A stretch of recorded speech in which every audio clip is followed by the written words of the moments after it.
Let's dive into the future perfect tense and how we can use by and before effectively. Picture this. You're planning your day and you want to express something that will be completed at a certain point in the future. That's where the future perfect tense comes in. It's formed using will have plus the past participle of the verb. For example, I will have finished my project.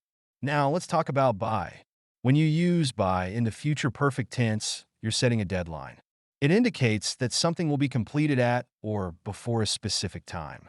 For instance, you might say, I will have completed my report by Friday.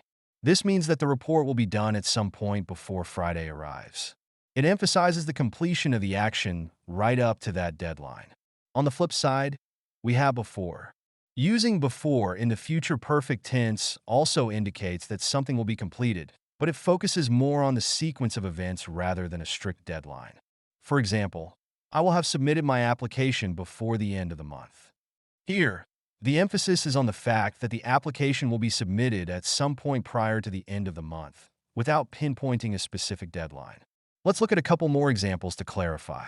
If I say, she will have graduated by next summer, I'm saying she'll finish her studies at some point before next summer. But if I say, she will have graduated before her birthday, I'm highlighting that her graduation will happen at some time prior to her birthday, but I'm not specifying a deadline like next summer. It's also important to note that by can be used in more formal contexts, while before is often more conversational. So, if you're writing a formal email, you might choose by, but in a casual conversation, before might feel more natural. Now, let's consider how these two words can change the meaning of your sentences. If I say, I will have finished my book by the weekend, it suggests I'm racing against the clock to meet that deadline. But if I say, I will have finished my book before the weekend, it gives me a bit more flexibility. I could finish at any time before the weekend arrives. In summary, using by and before in the future perfect tense helps you communicate not just what will happen, but also when it will happen relative to other events. Remember, by is about deadlines, while before is about sequences.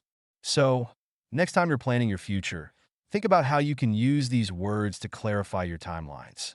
It's a small tweak that can make your communication much clearer and more effective.